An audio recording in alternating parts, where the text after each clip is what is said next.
Hey folks, welcome back to another episode of Straight Talk Whiskey. I'm Nick, and thanks for joining us once again. This is episode number 21. Now, this is kind of a departure from the whiskey reviews we're doing here in the United States, because tomorrow I will be headed out to Ireland for 2 weeks, and so I'm hoping to do some whiskey reviews out there. Hopefully with some stuff that we can't get over here in the States. Now, as you can see, I guess kind of in honor of that trip, tomorrow, I'm reviewing Teeling small batch Irish whiskey. I've just come to really enjoy this, and I'm kind of glad that the bottle is black, so you can't see how much I've been enjoying it thus far. But no, I've really been enjoying it. And I guess one of the main reasons, first thing that they got going for themselves, one of two things that I'll mention, is history. The Teeling family has been working in the whiskey industry since like 1782 or something like that. I think it's on the bottle there.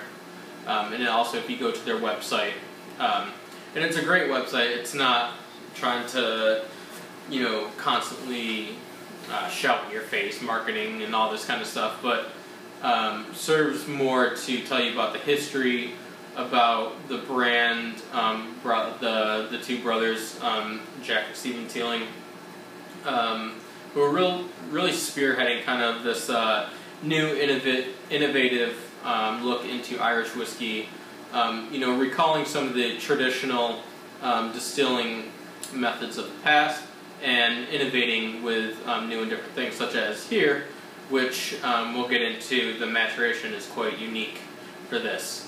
So let's talk about the bottle. It is small batch, and we keep mentioning that over and over and over again. It's become a big thing, especially here in the United States, with legal proceedings as to what is small batch. You take a look at Teeling and the whiskey that they put out, there's no second guessing that this is, small batch. It definitely is small. They're bringing back distilling to Dublin since, I think, like 125 years, since. And there used to be a ton of distilleries in Dublin, if I'm not mistaken, upward, I think close to 30 or something like that, just in the city alone. So I think it's pretty interesting. I think it's ambitious. So it also says on the bottle, non-chill filtered. We love that. There's a beautiful kind of pale gold color going on here. I don't know if it shows up on the camera, but pretty traditional of Irish whiskeys. The triple distillation, distilled in pot stills, definitely owes it to this color, which we see in a lot of Irish whiskeys, for sure. But just to go a little bit more on the bottle, it does a nice little history here. It says when it was bottled in May 2014. Again, for those of you keeping track at home, it's finished in the last 6 months of maturation in rum casks, which I think is just really interesting. I believe they sourced them from Nicaragua, some really high quality rum casks, which, it's just unique. Rum is, apart from whiskey, we have some other dominating spirits which, are really getting a big following these days. And again, more innovation, more attention to detail, giving the customer something different, new, and, ultimately quality spirits. So it's interesting that, they're combining those two, whiskey and rum together. Now, this is bottled at 46% ABV, which I think is just wonderful. There's no BSing about it. It's no, let's water it down to see, how much we can mass produce and get out there and, export it all over the world. They're really not BSing around. 46%, that's wonderful. I can't even... And I'm sure you as well can't recall how many things you'd wish, were at 46%. It's 92 proof, but you know, that is what it is, and you know, we're just lucky to have people like Teeling who have you know, kind of the guts and heart really to give a quality spirit, quality name behind it, and you know, I think they're really, especially with Irish whiskeys, they're really kind of spearheading this kind of craft movement in whiskey, if you will. So let's go in for the nose.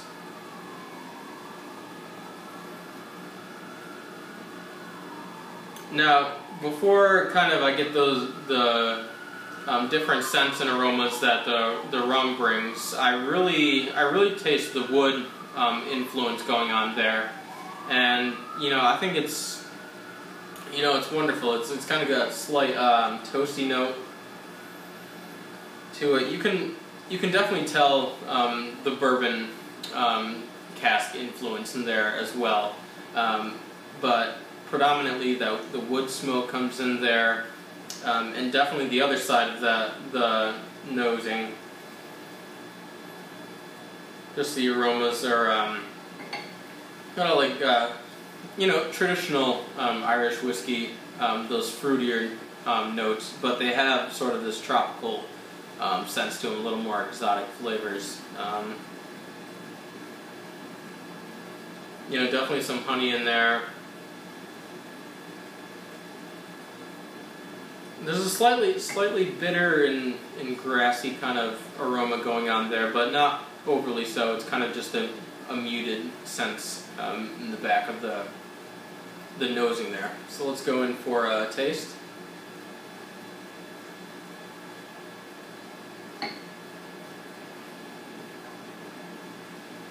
Wow.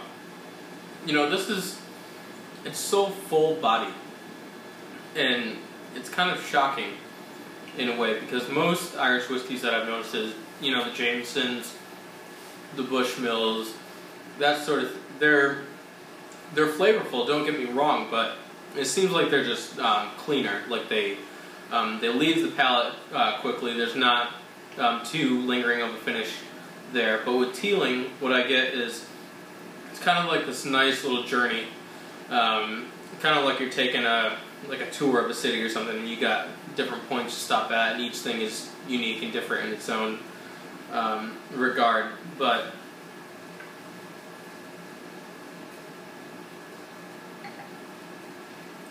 yeah, I definitely taste the rum finished casks influence going on in there. I think it's just lovely. Just fruitier notes, the honey starts kicking in. So whereas the nose kind of had the heavier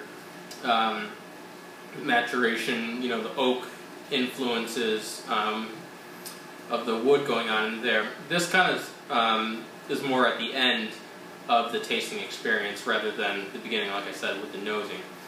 And so what you get at the beginning is kind of these fruitier notes, definitely associated with the rum cask, like I said.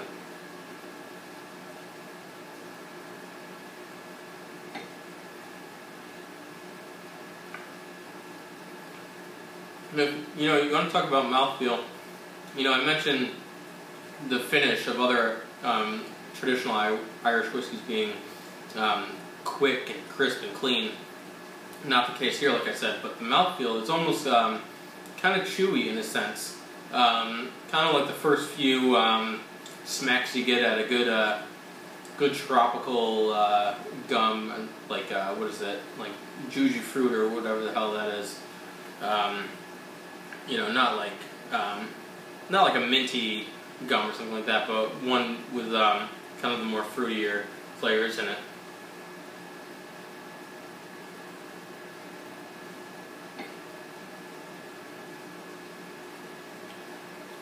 Yeah, definitely those nice, exotic, darker fruits going on in there. It's hard to pinpoint exactly what is in there, but you know, it does taste a little like grapefruit tones. It's just got a little, just ever so slight little zing to it. You know, this is something you could just sit there and really relax and just kind of drink slowly. You know, as most things, you want to drink slowly and really kind of get the full experience. But with this, you know, it's really just lovely to just like sit here, relax, put on some good music, and do something like that, because a glass like this could last you a while. Just taking slight sips here and there. It's just very savory and lovely. I can't wait to get my hands on the single malt that they have, single grain. I would love to taste those. I don't know why it's so difficult to get them around here. I know they're around in the area, but they must be flying off the shelves, because every time I check, they're out. So, it's just probably saying that those are, just as good, if not better quality, like the small batches here, which is, awesome. So I'm hoping to get a few bottles of those on my travels, as well as other things. I'll probably be focusing on some of the single pot stills that we can't get here, just because that is the traditional way of Irish whiskey making, and that's definitely in here too. I believe they have 3 copper pot stills, and they're making the pot. They're using malted and unmalted barley in their blend here. So there is that influence. Like I said, odes to the past. Well, not reinventing the wheel, but adding new things, like the 6-month finish in rum cask. And to be honest, just the 46% ABV alone is kind of a shocker. You don't see that a lot with Irish whiskeys. I don't have a lot of things behind me on the shelf here. Even some of the more expensive things that you would expect just to be like a 43 or 46% ABV, not so much the case. You really have to kind of spend that extra. Usually it's like $100 or wherever you're at, a big increase for the cask strength. So I mean, I'm all for the innovating and trying new things. That's great, but I'd like to see some more of the cask strengths. I think that would be a wonderful sort of addition.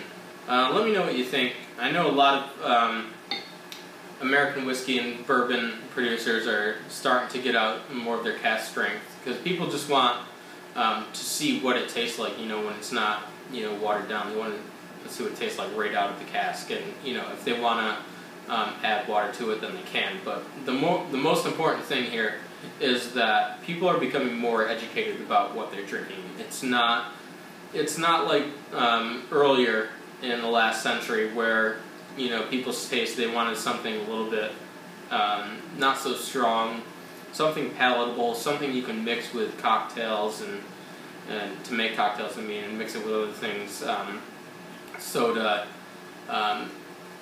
juice, that was a big thing. But now people are really, it used to be, when I first started going to bars and, exploring with whiskey, because there weren't really, whiskey bars or whiskey pubs yet. Those are kind of a new thing, at least around where I've been in the past couple of years. But when I first started, it was like, if you asked for, I want Jameson, or I want Jack Daniels, it was like, the bartender was sitting there like tapping their hand like, well, with what? Like, with ice, do you want a Jack and Coke?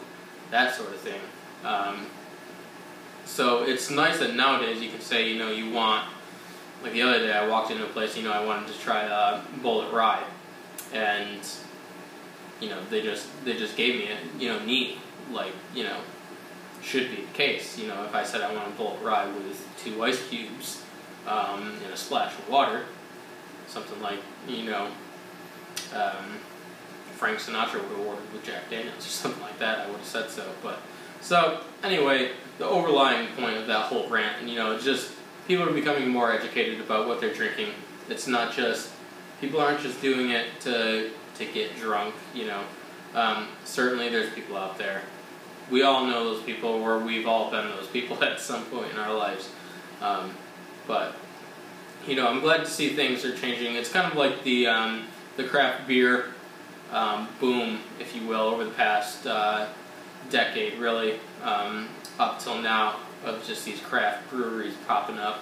and people want to try different beers and that sort of thing. I haven't really gotten into that. There's, a few beers that, I kind of stick with. But when it comes to, the spirit side of town, I'm starting to experiment more. And I'll probably try to have some reviews on here. I mean, I know I try to stick with whiskey, obviously, because, it's straight talk whiskey. But there's a lot to be explored out there, like rum. It would be important for me to go out and try, different rum. So I could say, that the Nicaraguan rum cask that they get has these sort of flavors to it, these sort of aromas to it, compared to this rum or that rum. Gin is another one that kind of gets into the more floral notes, the botanicals and that sort of thing. That gives you a whole other side. Wine, certainly. Wine is the other thing, other than different types of spirits, that you can go and try different things. I forget what it is, but I believe another Teeling whiskey line ages them in wine from California, which, it's just awesome to see that kind of thing, that they're that bold enough to just take that risk and say, hey, we're going to try this. Like, we know things have been this way for hundreds and hundreds of years, and we're not denying that. We're taking those methods and implementing them into our craft, but we're also innovating at the same time, which I just think is wonderful. So, so let's go with the score. I haven't written it out yet. It's kind of hard to rate it. Like I said, ratings are kind of, obviously subjective, but you get into how am I going to rate this against, a bourbon or a scotch. They're not the same thing. They're not in the same ballpark. So you kind of have to, or at least in my opinion, have to rate this compared to other things that I've had in the same kind of market, which is Irish whiskeys. So I'm gonna go for it, and I think it's fair to give it a straight talk whiskey score of, and let's hope this shows up on camera. Probably won't because of the glare. Lighting's poor in here, so I had to get some external lights, but 94 out of 100 I think is good. Like I said, I can't wait to, gotta leave some room in there, because if I taste some other Irish whiskeys as we go along, we don't want to set the bar, all the way up there and have no place to really move. So, for Straight Talk Whiskey, episode 21. Can't believe it's already been over 5 months of weekly reviews. Like I said last week in our reviews, the new website is up. It's a little more functional than the other one. The other one was kind of boring. But this one's got, links to Facebook, Instagram, Twitter, YouTube page, and that sort of deal. So it's all right there for you. Have a good week, and we'll see you in Ireland.